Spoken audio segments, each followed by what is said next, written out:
আবারও অঙ্গনারী কেন্দ্রের চাকরি কেলেঙ্কারির অভিযোগ এনে অঙ্গনারী কেন্দ্রের দরজায় তালা ঝুলিয়ে আন্দোলনে সামিল গ্রামের মহিলারা।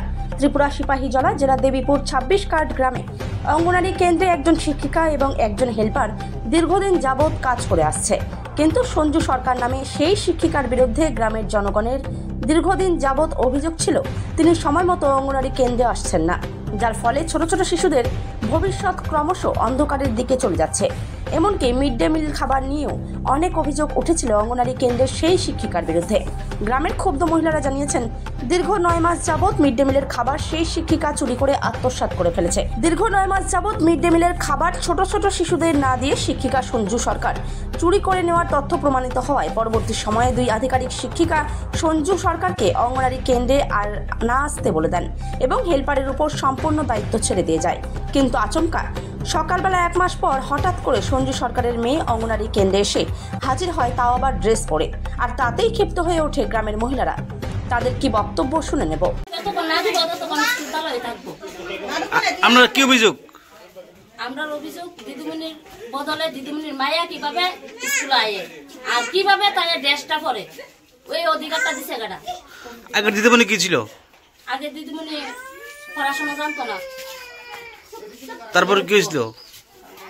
তার নাকি না আসার জন্য না করছিল?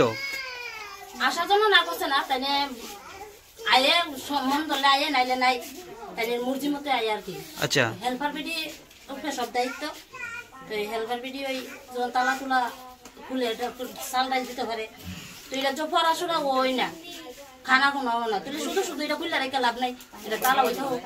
আজকে কি হয়েছে? আজকে আমরা হেল্পারে কয়েছে যে তোমরা আগে চাল ডাল দিদি মু তোমরা চাল ডাল নিয়ে আয়া, আমরা চাল ডাল নিতে আমি আয়া দিয়ে স্কুলের দিদিমণি দিদিমণির মায়া, দিদিমণি নাই দিদিমণির মায়া আছে, তো মায়া থাকবো কি লেগে আমরা এটা নিয়ে অভিযোগ। আপনাকে তালা দিয়েছেন এখন? হ্যাঁ, তালা দিছি। দিদিমণি মায়ের বিয়ে আইছে, তিলে মোরা থেকে না এসে স্কুল গির করবো কে লিগে।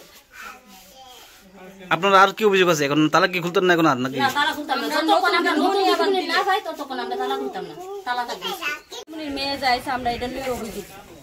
দিদিমণি মায়া স্কুলের মধ্যে কেন নাই, আমরা দিদিমণির তো সুপারভাইজার আয়াসের তো হে বেটিরে কইছে কিতা সঞ্জু দিদিমণিরে কইছে কিতা বাড়ি থাকুক, হেল্পারের কাছে দায়িত্ব দিয়া গেছে।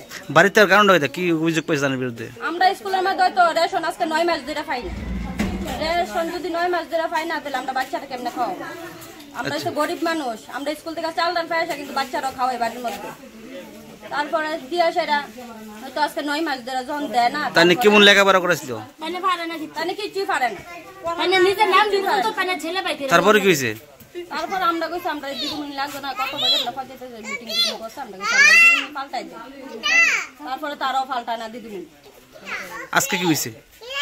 আজকে ওখানে তাদের মেয়ে যায়, তাদের মেয়ে আমরা স্কুলের মধ্যে ঢুকানো কোনো মানে শাড়িটা পরতে কেমনে, দিদিমণির শাড়ি মেয়ে কেমনে পরে? এর বাড়ি কোন জায়গা? কমাল 26 টাকা বিয়া দিছে, কিন্তু এটা স্যার কইতে পারেনি। আপনার এখন কি বক্তব্য থাকবে?